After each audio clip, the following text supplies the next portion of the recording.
But did you know that what Slimer can and cannot do has been very carefully thought about? Do you remember how he first appeared in the original Ghostbusters movie? Disgusting blob.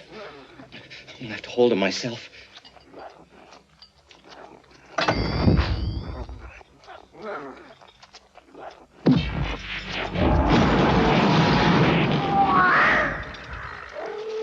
Ray and the other Ghostbusters eventually captured Slimer. But by the end of the film, the ugly spud had escaped again. The Ghostbusters, and of course Slimer, were the creation of this man here, Dan Aykroyd, who plays Ray Stantz in the films. And when we went to Hollywood to find out all about the Ghostbusters, of course the first thing we did was to talk to Dan Aykroyd about his interest in ghosts. The real mysteries are when you go home at night and you feel a cold presence in a room in an old house, and you turn and you think you see something or you hear something. Now that's the kind of mystery that I like to investigate. But I don't think that there will be a mass belief in this kind of thing unless a flying saucer lands at Dodger Stadium during a game. Then maybe people will start to say, hey, there's more than just this planet. I've had light experiences. I've seen lights that shouldn't have been there in an old house, and I have had a vivid premonitive dream experience when my grandfather died. I was in New York City, and I wasn't even in my apartment. No one could reach me. The family couldn't reach me. I went to sleep that night, and I had a dream that he was waving goodbye to me, and I woke up the next morning, got a telegram he was dead. Now, this is not unusual. Well, Dan has a great psychic history in his family. He's talked about it in the past. There have been psychics in his family, and he subscribes to the Journal of the American Psychical Society. And he's always been a believer, and I have never been a believer. And what I liked about his original premise was that his characters were skeptics. There was no attempt to explain anything in a spiritual sense. All the explanations were technical. And so the characters of the Ghostbusters approached the supernatural much like janitors or exterminators.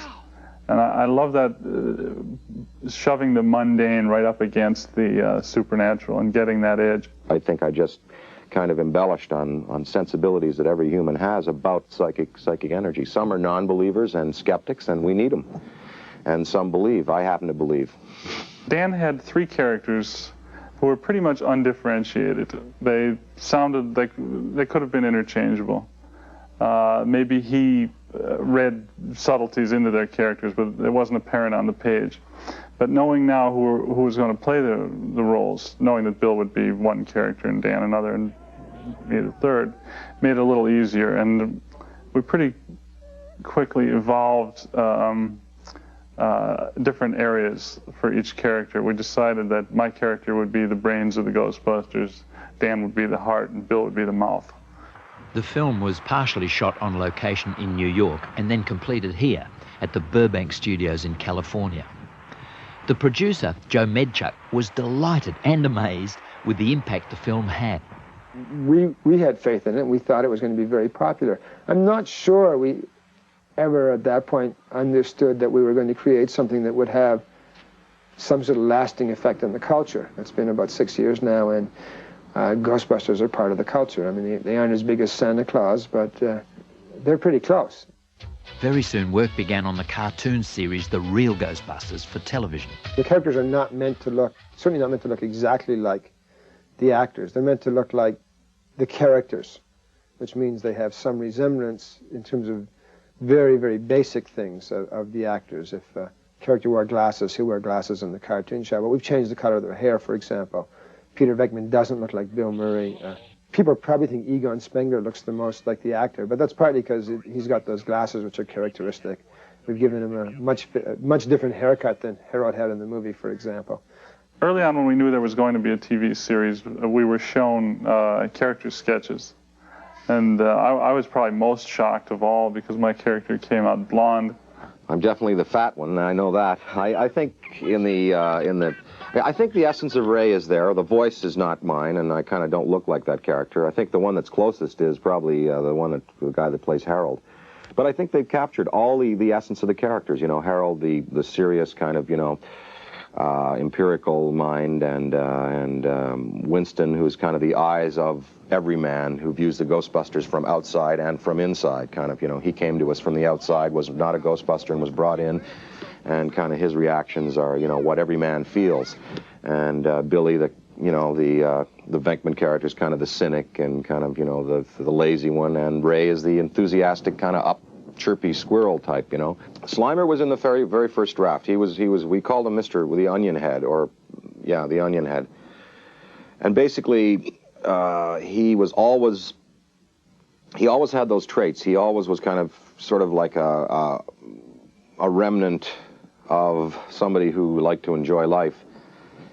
I often kind of think maybe it's Belushi in a way coming back, in a sense, you know, because you know, John sort of had that kind of lust for life feeling and appetites for things, and Slimer always had that trait of swallowing things and having them drain right through. And, you know, it's weird that he's got his own show. That is really strange to me, you know. The Onion Head now is like a cartoon star, which is really, really weird, because there's no way when I wrote that first scene of him haunting a guest house in upstate New York, you know, and drinking the milk out of the fridge and scaring the guests, that I ever would thought there'd be any more than that. In fact, that was his only appearance, you know.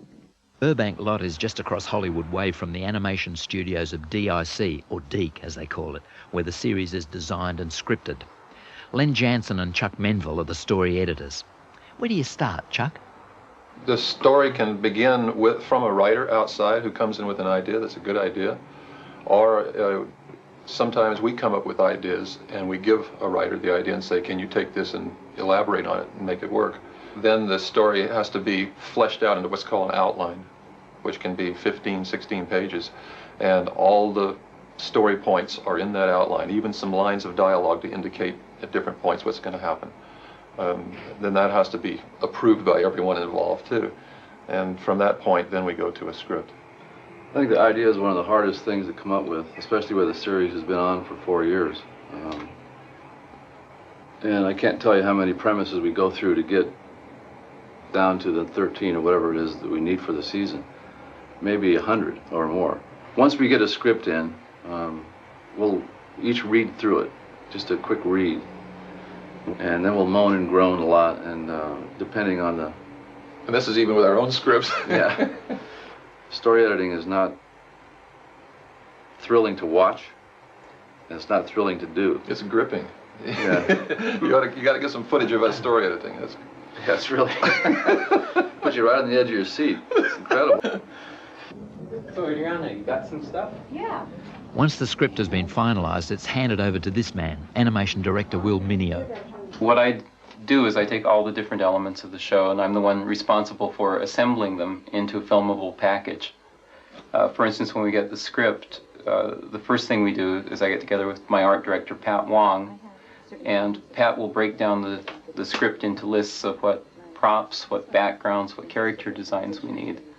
And we'll discuss it, and we'll decide what we really need to get done to get the storyboards rolling, because normally we have to have the storyboards started about the same time as the model package. And so we try to get the major characters for the episode done, the major locations, so the storyboard guys will all be conforming to the same models on them. When we hand out the script to the board artists, they have a 2-week overall deadline, and then they have a 1-week deadline to bring in pencils. And when they bring in pencils, the storyboard is at about this degree of finish, just where you have a rough composition, and you can see who the characters are, what they're doing, that sort of thing. And then we check it against the script, make sure everything's playing properly, that the gags are set up well enough that you can read them, that the characters stay in the right positions for what's going on.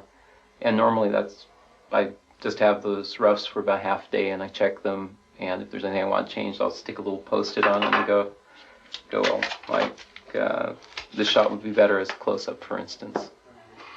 And then I give them back to the board artist. We have a little discussion about the show, how it's going overall, and then they come back in a week with something which hopefully is wonderful.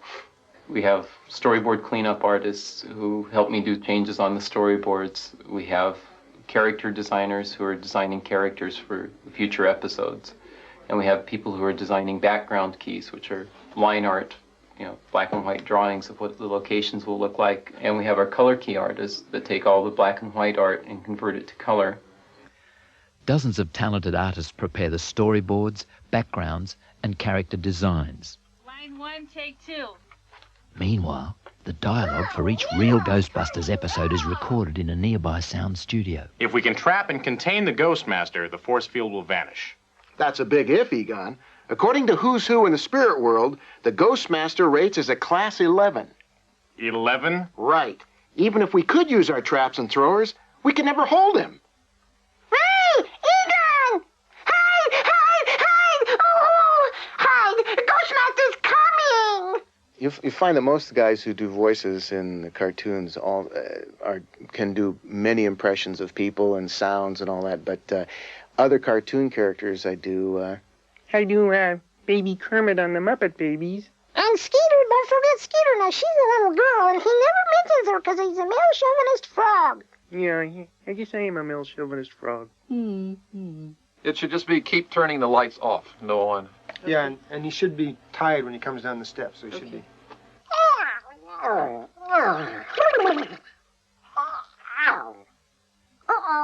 I'm late. Oh, this clock is broken. Oh, I gotta go to and get this thing, and I gotta go to see.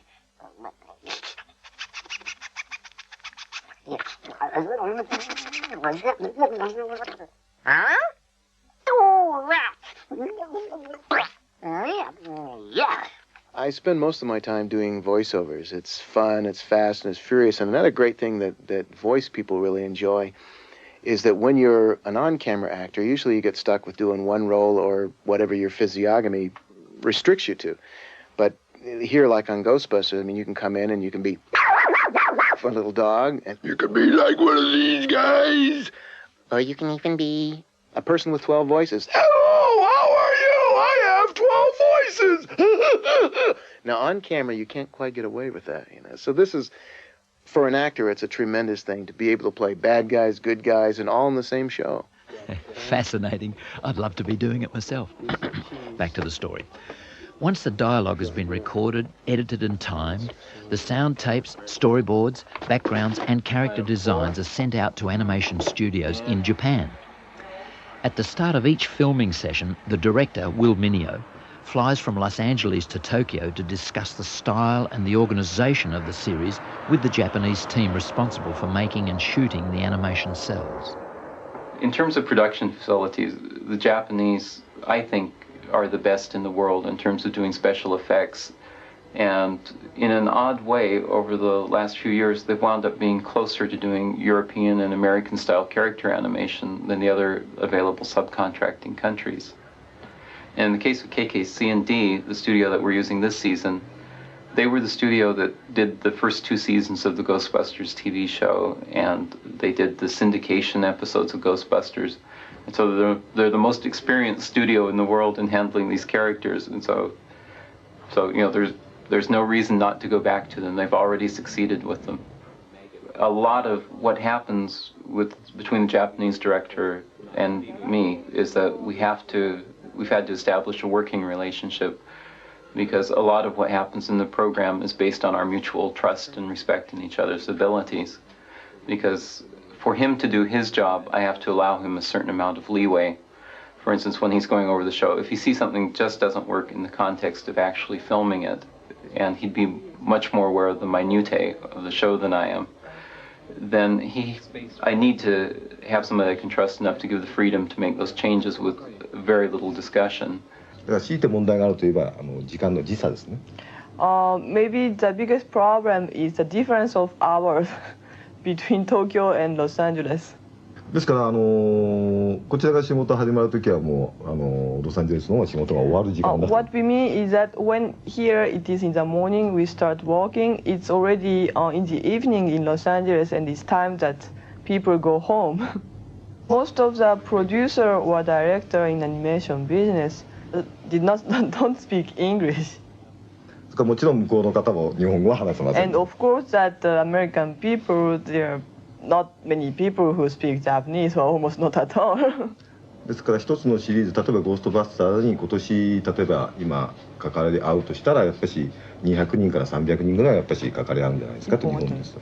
So that for a show like Ghostbusters, we assume that for one episode there will be 200 to 300 people involved in the work that is done by KKCND, which means from layout to answer print.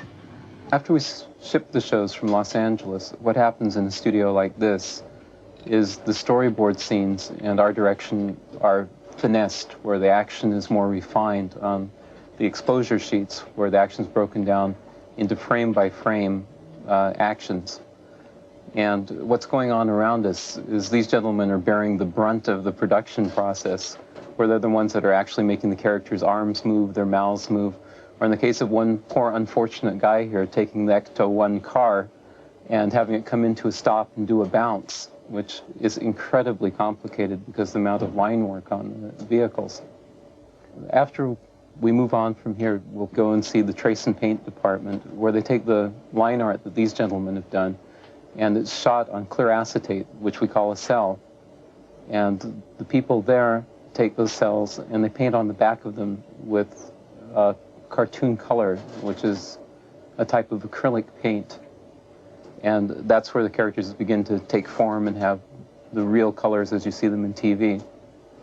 And after that process, then we'll probably have a look at the camera bed, where we'll see a cameraman and a director as actually shoot the cells and the background art. The average episode of Ghostbusters has between 11 and 13,000 cells. It sort of is a median of 12,000 cells of artwork to do it. And in addition to the cells, there are about 400 background drawings.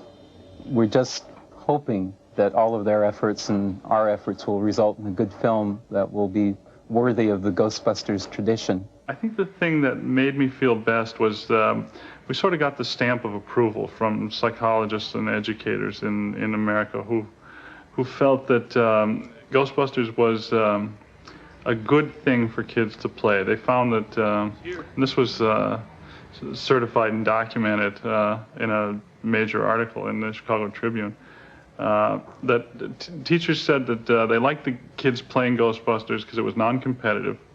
There were no good guys and bad guys. It wasn't like a war game. It wasn't cowboys against Indians or Americans against Russians. It was people together against the unknown, battling the unknown. Also, for little children, it seems to have it gives them confidence. Right at the age when they're most afraid of the supernatural, which apparently is from 5 to 7, along comes the cartoon show, and kids identifying with the Ghostbusters, feeling they can actually defend themselves against the supernatural. So I guess a lot of kids wrap themselves in their Ghostbuster toys and costumes at night and go to sleep and sleep well. And do they dream about Slimer? What are the things that Slimer will and will not do? Chuck? He will never hurt anybody. Even his enemies, I don't think he'll ever really hurt them. He can cause them to fall into an ash can, or the door slams and they're locked in or something, but am I right? Yeah, absolutely. And the worst thing he ever does is slime people, and that's for the most part by accident or out of his exuberance. So, now we know. Always exuberant is Dan Aykroyd, and he's got a suggestion for you. If you want to be a Ghostbuster at home, it's very easy. You just have to check the research and just ask your grandfather, your uncle, your aunt, your mother, your dad, big brother about some of the local legends, and you'll find that you may have a ghost closer to you than you might think.